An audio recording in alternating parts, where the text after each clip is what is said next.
Assalamualaikum warahmatullahi wabarakatuh. Perkenalkan, nama saya Farid Ridwan dari kelas Teknik Informatika Proses dengan NIM 235333741. Di sini saya akan menjelaskan modul dinyatakan, yaitu modul 3, dimulai dari modul 3.1.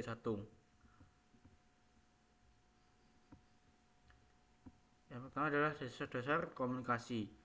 Jaringan bervariasi dalam ukuran, bentuk, dan fungsi. Jaringan dapat serumit perangkat yang terhubung melalui internet atau sesederhana dua komputer yang terhubung secara langsung satu sama lain dengan satu kabel dan apapun diantaranya. Namun, sekedar memiliki koneksi fisik berkabel atau nirkabel antara perangkat akhirnya tidak cukup untuk memungkinkan komunikasi. Agar komunikasi terjadi, perangkat harus tahu bagaimana berkomunikasi.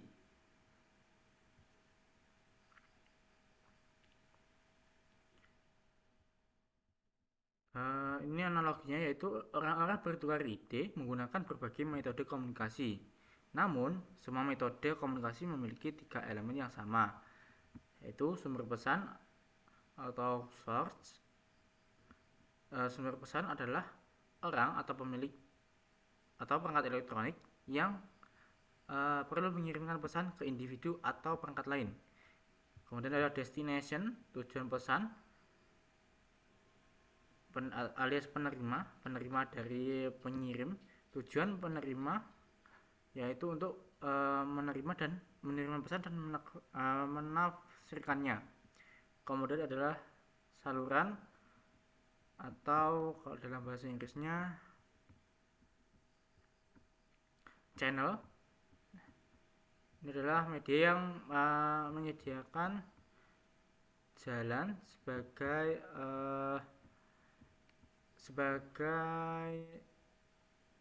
tempat untuk bertukar pesan dari pengirim ke tujuan. Kemudian ada protokol modul 3.1.3, pengiriman pesan baik melalui komunikasi tatap muka atau melalui jaringan diatur oleh aturan yang disebut protokol. Protokol ini khusus untuk jenis metode komunikasi yang digunakan. Dalam komunikasi pribadi, sehari-hari aturan yang kita gunakan untuk berkomunikasi melalui satu media seperti panggilan telepon belum tentu sama dengan aturan untuk menggunakan media lain seperti mengirim surat. Jadi protokol digunakan untuk di setiap media atau setiap media yang digunakan. Jadi berbeda-beda. Kemudian 3.1.4, penetapan rule atau protokol. Sebelum berkomunikasi satu sama lain, individu harus menggunakan sebuah aturan atau kesepakatan yang ditetapkan oleh pengatur percakapan. Nah, ini adalah contoh untuk protokolnya.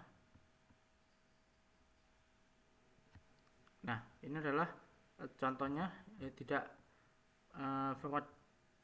dibuat dengan format yang benar sehingga agak susah untuk membacanya. Nah, kemudian protokol juga harus memperhitungkan beberapa persyaratan berikut untuk berhasil menyampaikan pesan yang dipahami oleh penerima. Yang pertama adalah pengirim dan penerima yang teridentifikasi, bahasa dan data bahasa umum, kecepatan dan waktu pengiriman, persyaratan konfirmasi dan atau pengakuan. Kalau di dalam bahasa Inggrisnya mungkin karena banyak digunakan dalam istilah jaringan, ini mungkin speed and timing of delivery, identify sender and receiver, yaitu mengidentifikasi pengirim dan penerima. Nah, ini tadi untuk bahasa dan kosakata, kecepatan dan waktu untuk pengiriman, konfirmasi dan atau kalau dalam bahasa Indonesia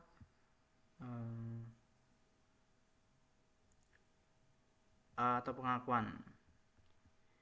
Kemudian persyaratan protokol jaringan. Protokol yang digunakan komunikasi jaringan memiliki banyak kesamaan sifat dasar. Kesamaan sifat dasar.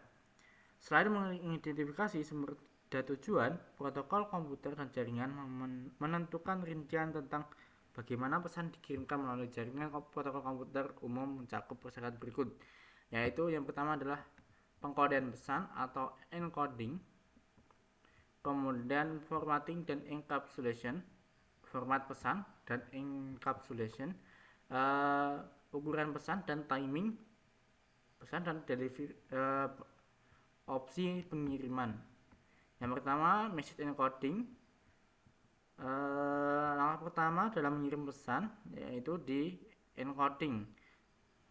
Encoding yaitu mengubah suatu informasi menjadi bentuk informasi yang lain untuk dikirimkan. Kemudian ada decoding, yaitu lawannya encoding, mengubah dari bentuk pesan yang dikirimkan tadi menjadi sebuah informasi. Kemudian ada formatting dan encapsulation. Ketika pesan dikirim dari sebuah sumber menuju tujuan, nah, pesan ini harus spesifik, memiliki format yang spesifik atau strukturnya harus spesifik. Pesan ini harus memiliki format yang dimana kalau dalam bahasa Indonesia format pesan bergantung pada jenis pesan dan saluran yang digunakan untuk menyampaikan pesan. Kemudian ukuran pesan, ini size dari pesan atau ukuran pesan. Aturan komunikasi lainnya adalah ukuran pesan. Kemudian waktu pesan, flow control. Nah, ini adalah untuk memanajemen proses data atau pengiriman, rate of data transmission. Bagaimana pesan itu dikirim, untuk manajemen data rate atau mungkin kecepatan. Kemudian flow control mendefinisikan seberapa banyak informasi yang dapat dikirim dan seberapa cepat informasi tersebut dapat dikirimkan. Sebagai contoh, jika seseorang berbicara terlalu cepat, mungkin itu akan sulit untuk dipahami oleh penerima dan akan susah untuk dipahami. Di dalam jaringan ada yang namanya protokol jaringan yang menggunakan di mana sumber dan tujuan bernegosiasi dan memanage flow information. Kemudian respon timeout. Jika seseorang bertanya dan tidak ada yang mendengar, tidak ada yang merespon, orang tersebut akan berasumsi bahwasanya tidak ada jawaban yang menanggapi pertanyaan tadi.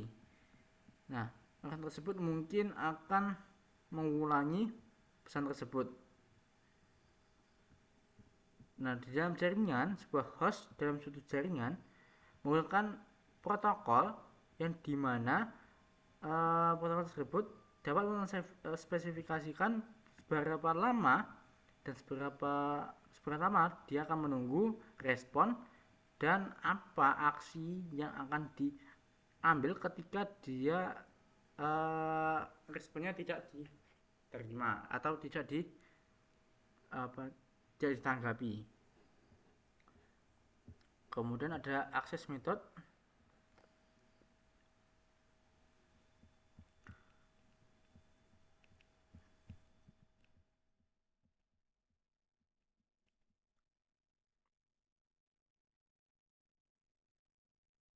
Nah, ini menentukan kapan seseorang dapat mengirim pesan.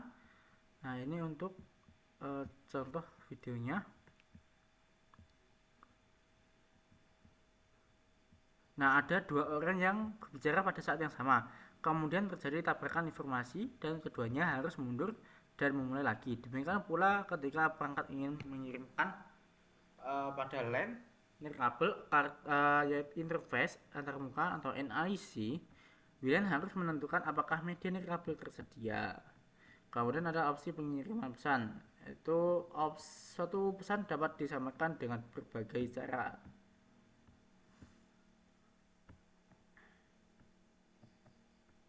Nah, yang pertama ada unicast. Nah, ini mentransferkan antara sebuah sumber ke satu sumber. Ada multicast, dikirimkan eh, satu pengirim ke beberapa perangkat akhir atau perangkat atau destination. Kalau broadcast, dia akan mengirim ke semua perangkat uh, destination. Jadi semua perangkat yang dalam jaringan dia akan menerimanya. Nah, ini adalah node tadi, yaitu ada unicast, multicast, dan broadcast. Oke, saya lanjut protokol. Nah, protokol di dalam jaringan itu ada beberapa. Nah, protokol itu bekerja sehingga perangkat-perangkat yang dalam jaringan itu dapat berkomunikasi melalui jaringan. Setiap perangkat harus mematuhi serangkaian aturan atau protokol yang sama, dan aturan-aturan ini disebut dengan protokol dan memiliki banyak fungsi dalam jaringan. Protokol jaringan menentukan format umum dan serangkaian aturan untuk bertukar pesan antar perangkat. Protokol diperuntukkan atau diimplementasikan oleh perangkat akhir dan perangkat perantara dalam perangkat lunas, perangkat keras maupun keduanya. Setiap protokol jaringan memiliki fungsi, format, dan aturannya sendiri untuk berkomunikasi. Nah, di bawah ini adalah tabel-tabel jenis-jenis protokol dan keterangannya. Yang pertama, protokol komunikasi jaringan, ada IP, kemudian ada TCP, Transmission Control Protocol, dan HTTP atau Hypertext Transfer Protocol.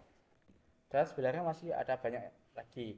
Protokol keamanan jaringan ada SSH, Secure Shell, kemudian ada SSL, Secure Socket Layer, dan ada TLS, Transport Layer Security.